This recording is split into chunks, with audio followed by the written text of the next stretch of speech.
Time and temp, 6:13. Let me go. 63 degrees. The date today is the 28th of May. It is a Wednesday.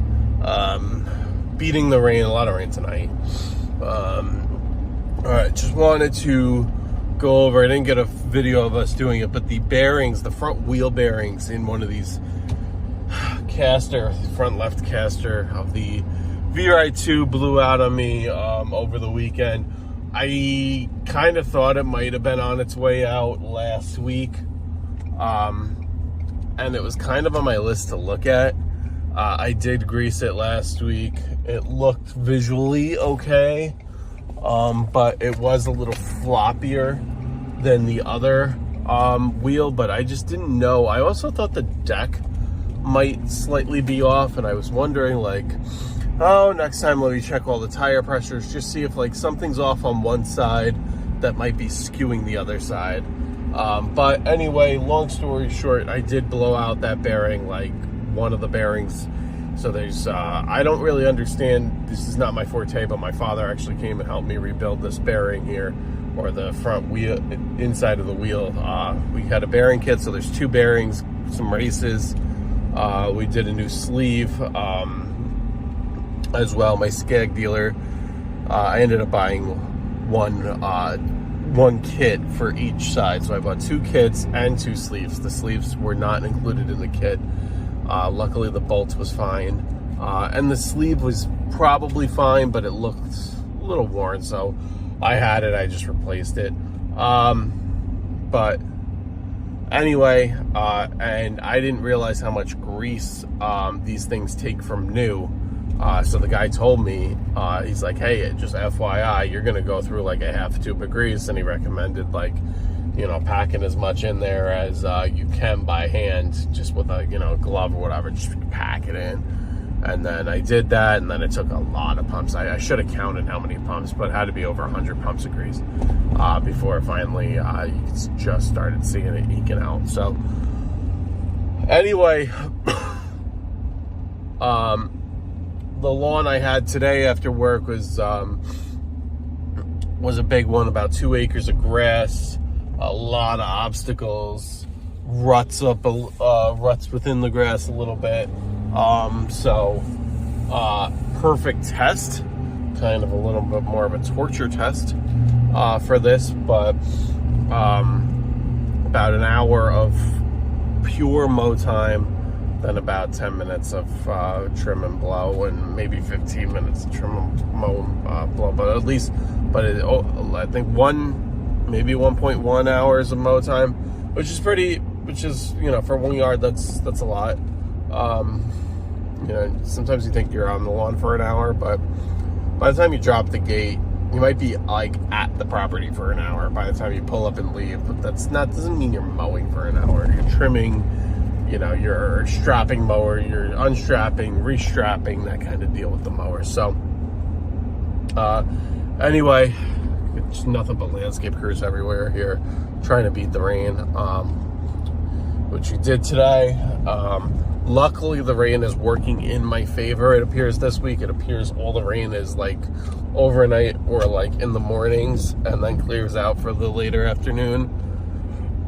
So that's good. I'm gonna move up my bi-weeklies, which are probably due more like Monday. I'm gonna move them to Thursday, or either Friday or Monday. I'm actually gonna move them up to Thursday, so it'll be more like 9 or 10 days that they're going to be serviced, and then just going forward, I have a doctor's appointment next Tuesday, so Monday's my very late day for my day job. I'll just do one property after work that day, probably be on that property at 5:15, 5:30, just get them done real quick, and then Tuesday's going to be a no mow day for me, even though the weather's beautiful.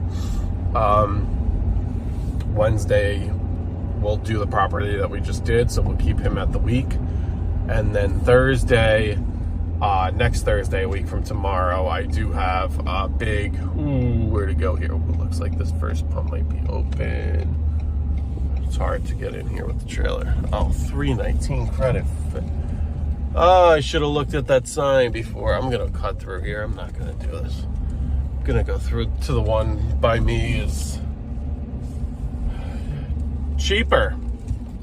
Although I did that, I should have just pulled in.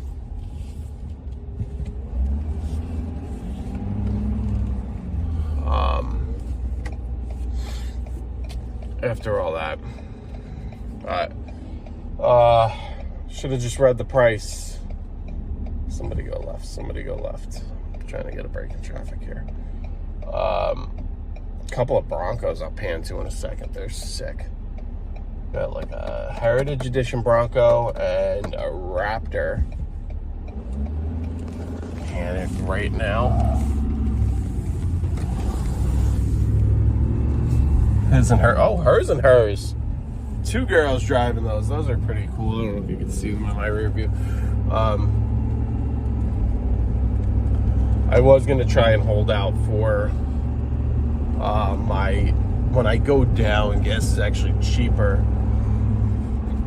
when I go down to those properties that I service pretty far. But and I'm also going to be doing one in Putnam Lake on Sunday. I gotta text the woman back. I got a bunch of just business updates that I just want to fill everybody in on.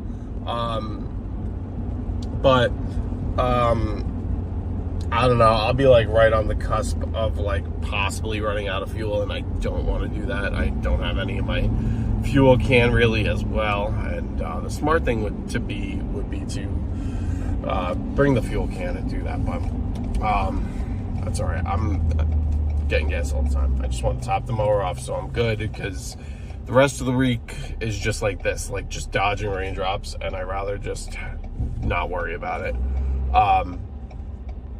Couple things. Next Thursday, I was saying before I pulled into that gas station, got a job accepted, got a quote accepted, back and forth, re-quoted quite a few times. But decent sized job. It would take probably about 2 full days. I'm probably going to break it up into some days sections of project. But that house that I put that new one in, they're unfortunately they're putting it on the market, which sucks for me because they're great clients, always good work. Every season they had some kind of project for me. And it looks like I thought I was going to get one big, huge project, not huge, but decent sized project before they moved out, and the husband wanted a lot more done than the wife did, and the wife was kind of like, "Yeah, we're moving it out," and let it be the next person's problem. And it's one of these things that they're not from around here, so the stuff that they value is not the stuff that I would value or most people around here would value, which is kind of tough when you're selling a house. You want to kind of blend in with, or at least make it for what the masses would value in terms of landscape appeal and what have you. And but to each their own. I'll happily take anybody's money, and if I don't agree with the plantings, so be it. It's not it's your money, it's your property, it's it's whatever you want to do at the end of the day, and I'm happy to help. So we're gonna bring in some soil, we're gonna bring in some plants. Plants are fine, they're a little different, but they're fine. Just like Japanese forest grass in a garden bed. Originally they had plans to add garden beds all around the house, all around. Add like river rock around the perimeter of the pool. That's all axed. We're just fixing up an existing garden bed now. We are going to bring in a little bit of topsoil and spread like wildflower. So cheap, we are going to bring the grass down a little bit. So while we have that topsoil, I thought we were kind of at bedrock. But there is growth coming through this, what looks like rocky soil. So I said, I'll add a little bit of topsoil and try and plant more grass and extend that if you want. She wants it, wife wants it done. The guy kind of wanted it more river rock, whatever. But honestly, it's so hard for me to fit these in. and dealing with rock is a bigger ordeal. I don't even know if I'll have I don't even know if I'll bring the deer on site. I'd love to. I have it. I'd like to use it, but it's not too much because it's so sloped. That property that, you know, it's tough. I don't even know if I'm going to. I quoted it for 3 yards of mulch, but I think I might just do it doesn't need 3 yards. But I think I might just do a ton of bags because it's just easier it's a very intense slope over there. So anyway, they accepted that. They also they have a raised deck, and under the deck, they want a little gravel. They kind of had random pavers sprinkled throughout. They want like a nice gravel, and they want it's got like a timber border. They want that redone. Honestly, that's in perfect condition. I don't know why he wants it. He's like set on having that redone. To me, I'm like, save money. That's totally fine. But you know, again, to each their own. So that's going to be done this week, or excuse me, started sometime late next week. Be done this coming month. I have a goal by end of June that needs to be done. And then still striking out on finding that tree for that gentleman, and then who needs the matching tree. Oh Jesus, that guy almost took my trailer out. He was over the double yellow. He needed a matching tree. One of his 2 trees on the side of his front entryway, and one of them died. So I've been nurseries all over. Nobody close to me has it. I might order it online if push comes to shove and see. And then do have one of my first clients, older lady, had a stroke.